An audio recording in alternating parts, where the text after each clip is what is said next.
Hello everyone, and welcome back to the channel. In this video I'm going to be walking you guys through a 5-mass clear of the horrific vision of Stormwind without using any orbs or the self-res.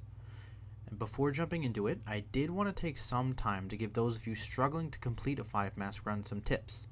For those of you that want to just skip straight to the run, I'll post a timestamp in the description.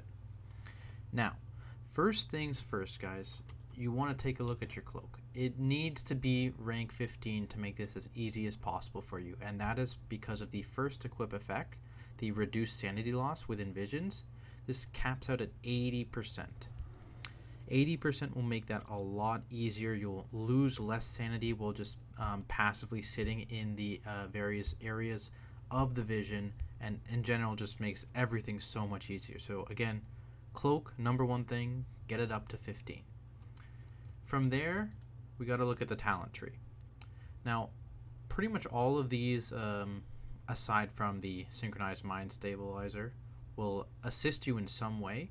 The most important ones you want are elite extermination, which will give you extra sanity every time you kill an elite, and gift of the titans, which will occasionally just make it so you aren't losing sanity and you get a big haste and move speed buff. Those are the most important. If you don't have those two, making a 5-mass clear is going to be very difficult. Now on top of this, the self-res here, emergency cranial defibrillation, is very, very useful as well, and so is expansive mind. Ideally you have pretty much the entire tree. You don't really need this synchronized mind stabilizer, but if you have everything else, that is as best as you can go. Now next I want to talk about corruption. I recommend staying below 40 corruption, and that is because there are some areas where damage spikes a bit, or your thing from beyond can just completely ruin your day and kill you and stop your run. So you really want to avoid that from happening, so stick below 40 corruption. Now I also have a weak aura that will make things a little bit easier when it comes to the potions that sit around the entire vision. Now this weak aura, I will post it in the description. As you can see, it'll show what each of the potions do once you type in what the bad potion is, and I will show later on how to identify what the bad potion is, and it'll just tell you what every potion does. Now for a DPSer, I recommend the damage resistance and the percent healing potions. Fire breath is kind of unnecessary, and of course free sanity is free sanity. For a tank, like I'm going to run through, you'll see I won't need this percent heal or damage resist, so I go for the fire breath. And as a healer, same thing, you won't really need the damage resist or the percent heal, so you can go straight for the fire breath potions. There are also some food items that you can craft or buy on the auction house, and the one you're looking to get is a ghastly goulash, which will give you 2% max health per second inside visions, which is a very strong heal. It'll make you feel a lot tankier. So if you feel like you're dying, grab some goulash and it should hopefully make your life a lot easier. The other thing I actually wanted to talk about is buff spawns.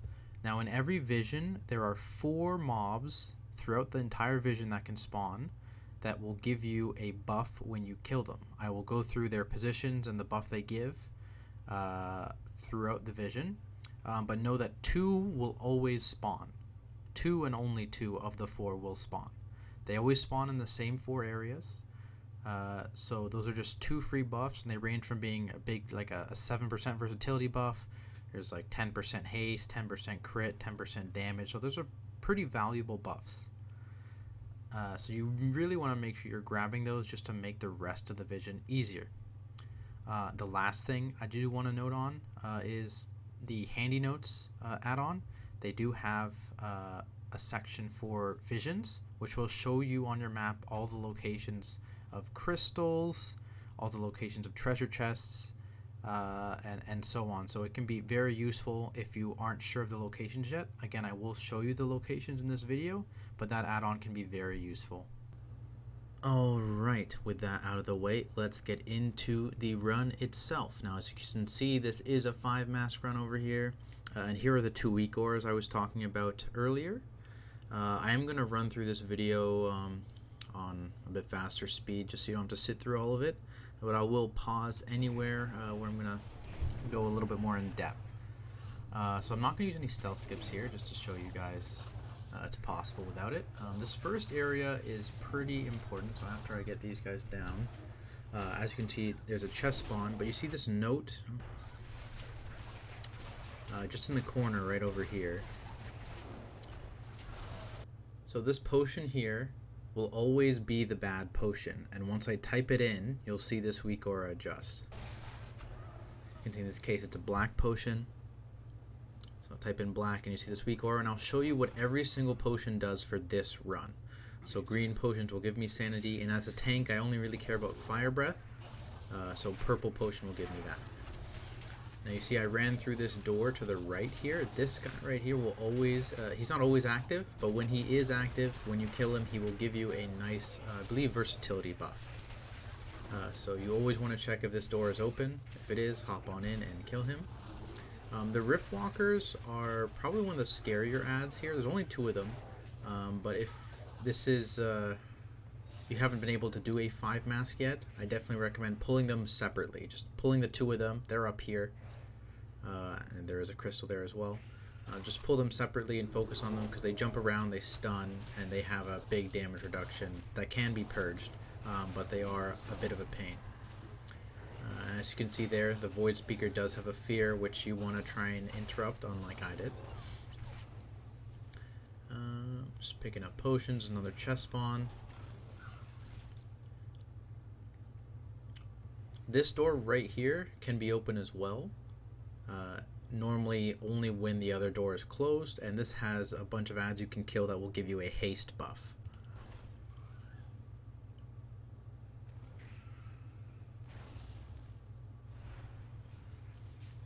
Alright, jumping across to the first zone here, the Dwarven District. Now as a tank, this is pretty easy to just kind of pull almost the entire district. If you're scared, you can pull half the district at a time. Just backing up a half second. Right here, behind these boxes, there can be a crystal, for those of you unaware. There wasn't one in this case, but it can be there. So if you're concerned, you can stop around here and just kill this stuff. But it's not too bad as a tank to just pull everything.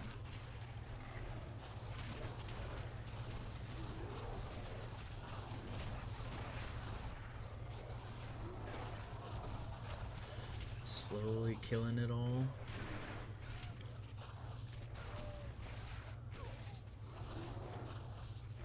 There is a door right here that can be open that has another buff. It has kind of a minefield that you can walk your way through.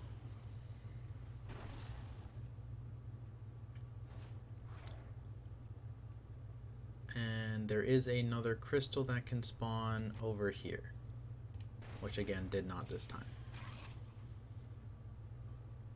And there's our first crystal spawn. This is the third option, and so we know that where the last crystal is, it's going to be near where the boss spawns, which I'll show you afterwards.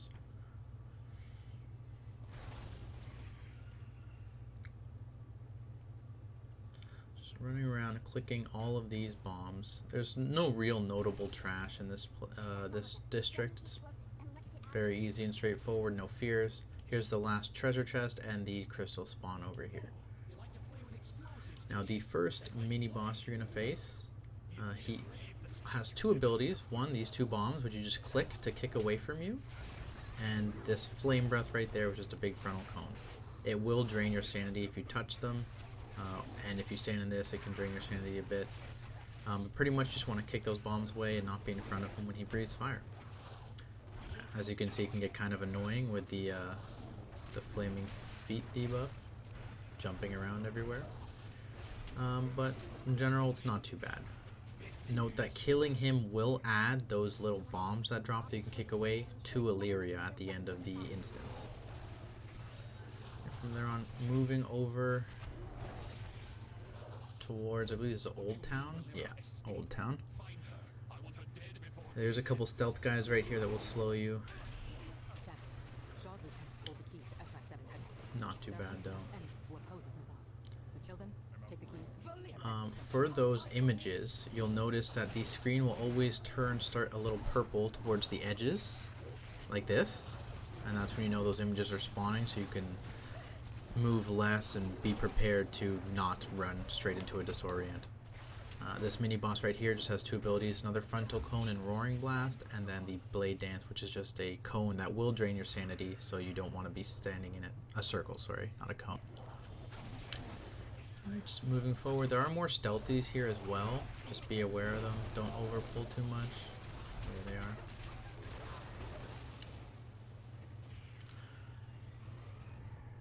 Alright, the treasure chest spawns right there. Another one can spawn in here, and it does. And there can also be a crystal in here, which there isn't, but it spawns right up here at the top.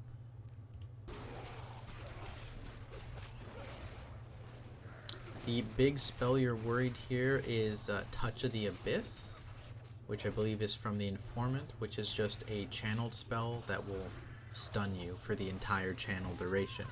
So you really want to be careful with those guys. Make sure you're focusing them down.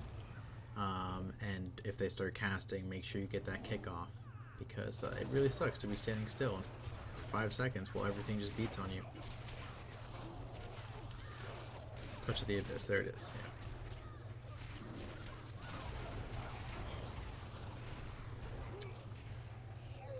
This mini boss, he doesn't do too much either. He will just put a debuff on you, it's not too scary. These appendages, which we didn't get to see because Twilight Dev is strong, pretty much just puts a little silent zone on the ground, and if you stand in it, you can also drain your own sanity. So you want to avoid those as much as possible. Alright, now, another crystal can spawn in this alleyway, which I believe it does in this case. Yeah, right over here.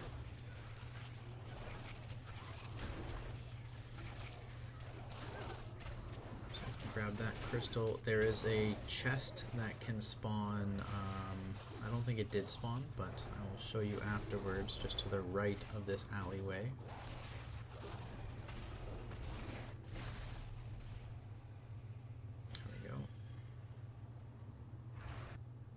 Over here at the top on these stairs there's a chest that can spawn, and there is a crystal that can spawn here. It didn't. And then the last spawn is actually in Shaw's room itself, which I will show you.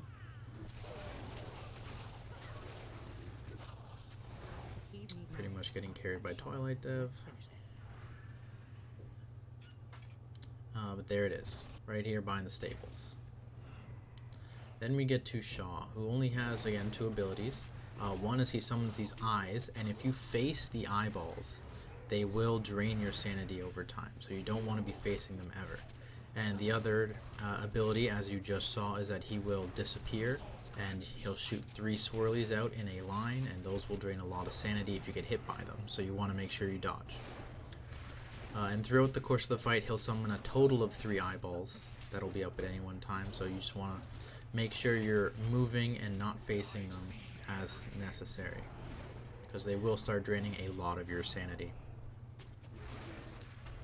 This fight can get pretty tedious and can last a long time, especially if you're just doing your best to not lose your sanity, which you should be, because at this point sanity is the most important thing.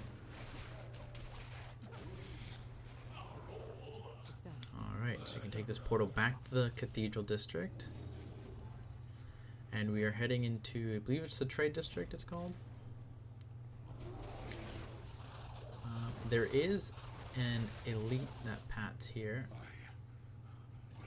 Oh, I'm gonna go get it later. Never mind, we'll talk about that after.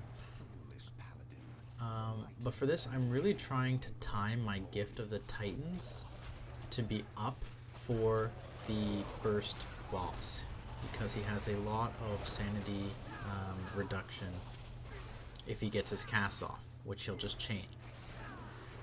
So you're just watching this timer here. It can go a little, this Weakor is a little inaccurate when it comes to the gift timer. It can actually go around 30 seconds. So I'm just waiting here to try and proc my gift. And once it procs, I'm going to run in, aggro the boss, Of course, Twilight Dev just one-shots it, so everything I did was unnecessary, but pretty much that'll let you not interrupt the first couple casts of his ability that drains your sanity, and then you can kick the third cast and he should be dead by then. As you saw, there's also a crystal back here.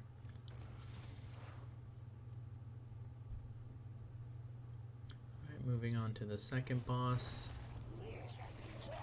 This guy only has one ability besides these tentacles walking around or smashing. It's these chains. He'll just drag you towards him and silence you, and if you connect with him, you'll be stunned for a while. This ability is also gained by Illyria once you kill him, and Shaw's ability is the eyeballs. He'll summon one. Illyria will then summon one eyeball during the fight if you kill Shaw. Okay, so once this guy's dead, there's also a crystal that can spawn here. Didn't, but it can. You just open up all of these prisoner cages. Make sure you get them all. There's a lot of people posting about, you know, forgetting to open a cage, so double and triple check. Make sure you open all the cages.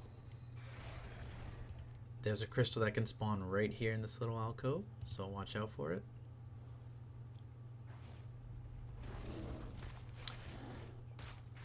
These tentacles can be a little annoying. They will burrow if you're not within melee range of them, sometimes even if you are. So you got to stay in melee range, or you can stun them. Stunning them will force them to stay up. The last buff in the dungeon is actually up, so it's back here in the bank. And there's just this guy who will give you a buff in the back once you kill him.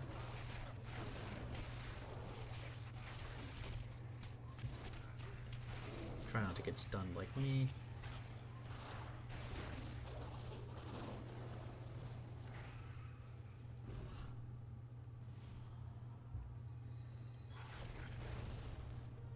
And then there's the last crystal spawn right beside the bank.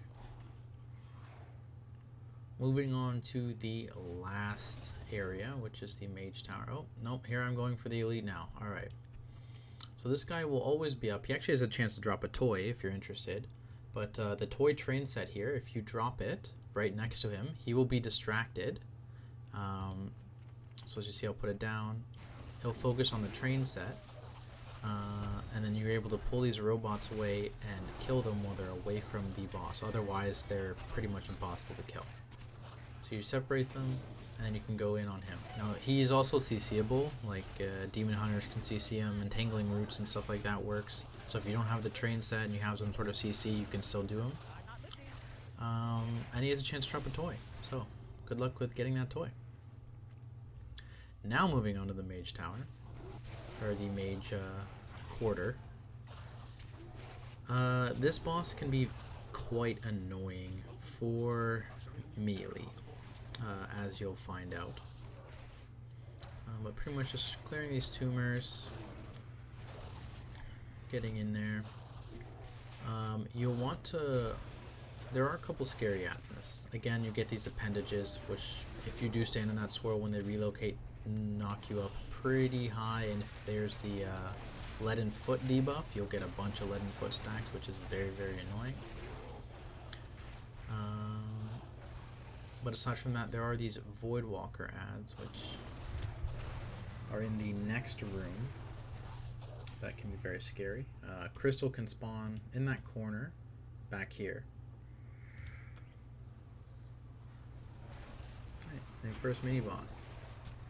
He is the one spawning all these swirls. They take like 30 sanity each, so it's a big sanity loss. So you want to try and avoid them as best you can. And then again, he just has a frontal cone, like half the bosses in here.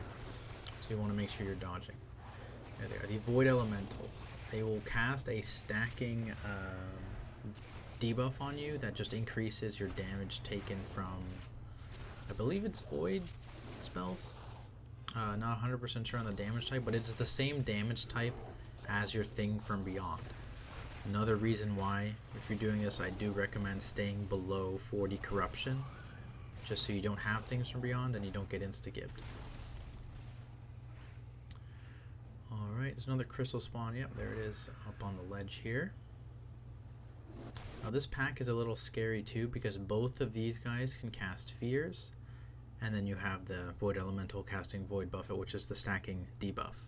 So it can get a little spooky here. If you get chain feared and he can get a lot of casts off, it's not good. So you want to make sure you have like a kick or a stun or something so you don't get feared.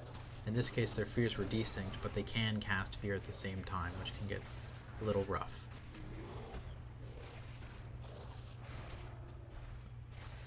And again, as a tank, having 3 sacks is not a big deal, but as a DPSer that would hurt.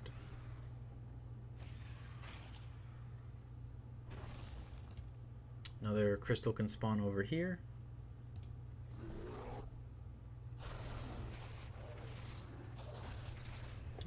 Same deal. One guy that can cast a fear, one guy that will spam void buff it.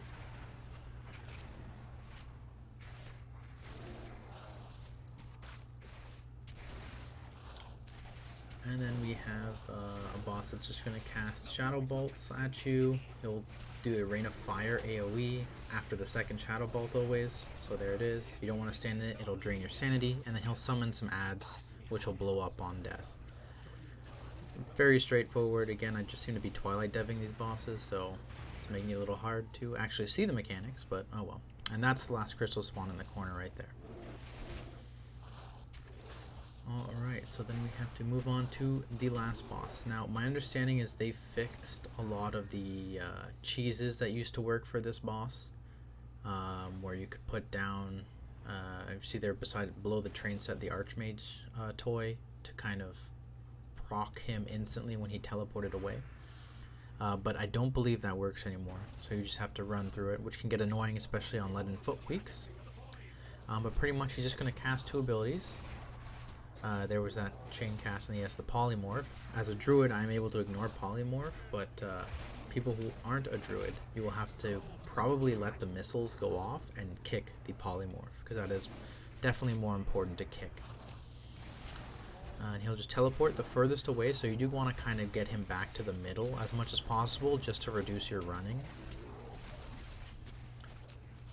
And yeah, he'll just cast those frost rays will shoot towards you. They will drain like 30 sanity if you touch them, so avoid them as best as possible. And then you can take the portal back to the cathedral. I will show you where the ethereal guy is. He's just in this room here. He's always here. You can redeem your 10 crystals and pick up your extra mementos and head to the boss. Now, she now has polymorph from that mage quarter boss. So in total she has the bombs, the eyeball, the chain cast, and polymorph added from doing the complete run. And it's pretty straightforward here. Again, you don't need to 0 orbit like I did, so I would definitely recommend orbing just before to be as high as possible sanity going into this. The pillars here, as you can see, you can just line up against the pillar when the chain is cast and not leave any puddles and not move at all, which is very helpful. And then just make sure you are kicking those barrels away. Melee, it is very possible you're going to get screwed with eyeball positioning and puddle positioning and fire positioning. So if you stay out of LOS for long enough, eventually Illyria will run to you in case you kind of get screwed by all those things. It happens a lot.